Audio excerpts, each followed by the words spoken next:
บางปอนมูลหายได้ในยุโรปไตรเซียมนั้นสมัยจัดไว้บาฮามาเลยขมายังนั้นคือโดยซาไฮพอลมวยนี้บ่าบางปอนตัดสดับวิดีโอให้จำนังปะแปรจูนบางปอนบ่าเลขที่รองบอกว่าน่าจะมากกว่า1,000 คนในยอดผู้เสียชีวิตเนี่ยอันนี้คือเราประมาณจากอะไรหรือว่าเอามาจากไหนฮะผมประมาณจากที่ผมลงมาในพื้นที่นะครับในฐานะผมเป็นผู้กับท้องที่ผมรู้พื้นที่ดีนะครับนะแล้วผมเป็นรองผู้การจังหวัดสงขลาอีกนะ2 ตำแหน่งเนี่ยคือเข้าไปในซอยหนึ่งศพเป็น100เอางี้ดีกว่าแค่ซอยเดียวเหรอฮะซอยเดียวศพเป็น100แล้วทีนี้ถ้าเราดูจากพื้นที่เนี่ยบ่าบางปอนมูลหายจำบองได้เพื่อเอาในยุโรปไตรเซียมนั่นคือสมัยจัดโยปเตขมายังนั่นคือโยดัมใบลบเรื่องในขนมปเตให้ดัมใบบังการสำเร็จชนะบังการเพียบนิยมเอาครัวไอ้เนี่ยนะไปจีเปรย์เอาครัวไอ้เนี่ยนะจังขมายเยอะคือจีจนรงครูได้ไปเตียนโยตะเลงในขนมระบายนิยมใบบอกเวียในหาดใจคือสะสอบโรอัตอนเคยเอาเตนะสลับต่างออกมาปนเนี่ยให้โดยเมย์บริมันเนี่ยนั่นก็ใจมันใหญ่ท่ากรอนแต่ท่าดาวเตอมาเจาะนะมาเจาะชูบมาโรยเนี่ยเชื่องไอ้จังเตอปัญหาในขนมปเตเวชรานะเวียดดอกสไลเหมือนใจเนี่ยเรื่องซีเกมเรื่องไอ้นาในเตี้ยให้ไปกระทาเวซีขมายยังเงี้ยไปกระทาแบบไวขมายยังชนิดก็คือแบบบานไปเชียร์ประยุทธ์เพียบคลังนะคนใต้เอาไว้ได้ก็อัดโดยเอาไว้ได้ก็คืออัดโดยใหญ่ปัฒนาเต้นะหายมาแบบอัดตอนสกอร์ขมายใช่ปะ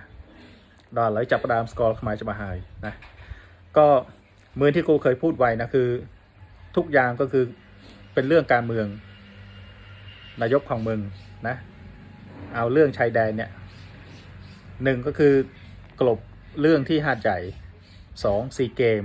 3ก็คือคะแนนเสียงที่มันตกต่ำไม่มีโอกาสที่จะกลับมาอีกรอบหนึ่งละ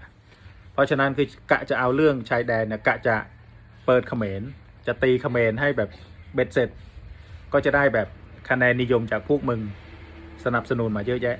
แต่อะไรที่มันคิดมันไม่ได้ดังใจนะเพราะว่า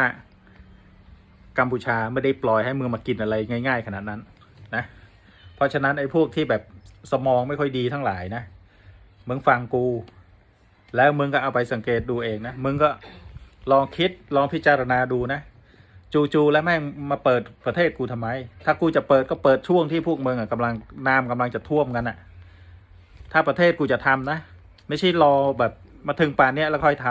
ำนะถ้ามึงพอที่จะมีสมองกันเนี่ยคือมึงน่าจะคิดกันได้เนาะพวกกูไม่เคยอยากได้สงครามพวกกูต้องการสันติภาพแต่พวกมึงต่างหากที่เป็นคนเริ่มนะ